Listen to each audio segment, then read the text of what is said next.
Zimbabwe's former Prime Minister was frank in pointing out the problems in Africa. I explain why the gold mafia takes place.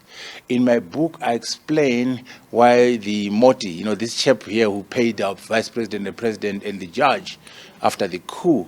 I explain why the farms, the people in leadership in Zimbabwe have title deeds, not nationalities. They got money through arbitrage, which is basically the difference between the official rate and the paro rate. So the gold mafia is a manifestation of what is wrong with our continent, because it's about illicit flows. It's about resources coming from Africa to the West without benefiting our people. So yes, it was a Zimbabwean affair, but ostensibly the problem of illicit flows is all over the continent. Also in South Africa, it's a challenge. We need to fix this as Africans. Turning to his country, which is preparing for elections, he was equally forthright. The current government is incompetent. The current government is corrupt. The current government is a product of a coup d'etat. It is illegitimate because it is foundationally built on a coup d'etat. We need a new government that is democratic, that is fairly elected, that is competent. That is what we want in Zimbabwe. And that government must have a national vision. Those who attended the book launch expressed the similar sentiments.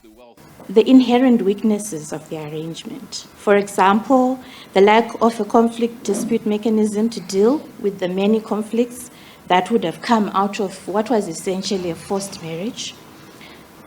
Also, some of the other issues were also the failure by the opposition.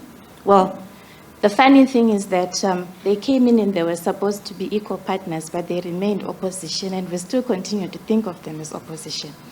And perhaps that was also one of the weaknesses there. But there was a failure to push for reforms early on. This is an issue that we are still suffering from, that we still grapple on, despite the fact that we have a constitution, which we still call a new constitution 7 years later. It has never been fully implemented, but it already has 2 amendments. There's nothing wrong with our continent. It's got beautiful rivers, hills, mountains, trees, beautiful fauna, flora. Our problem is leadership. That's at the heart of our continent.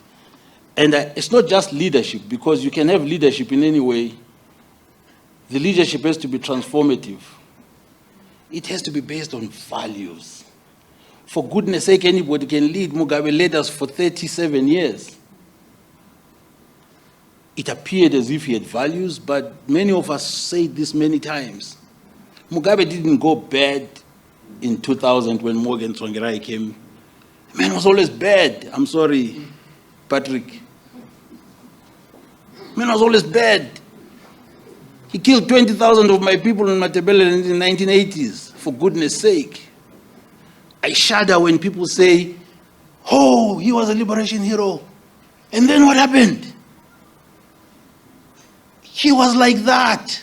The synergies that were created amongst the social movements and the energetic and intellectual clarity that led to the articulation of the Zimbabwean problem until it became acceptable that ZANU-PF, far from being the solution to Zimbabwe's problem, had become a problem in itself, both in the manner in which it was practicing its rules and the flagrant looting committee nature of its leaders, sheer incompetence of its deployed cadres, dishonesty, chicanery, and all the other big words that I will leave the professor and the other intellectuals in the room to expound.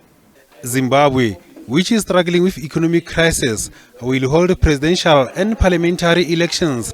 President Emmerson Mnangagwa is seeking a second term. Ditaba Tsotetsi, SABC News, Johannesburg.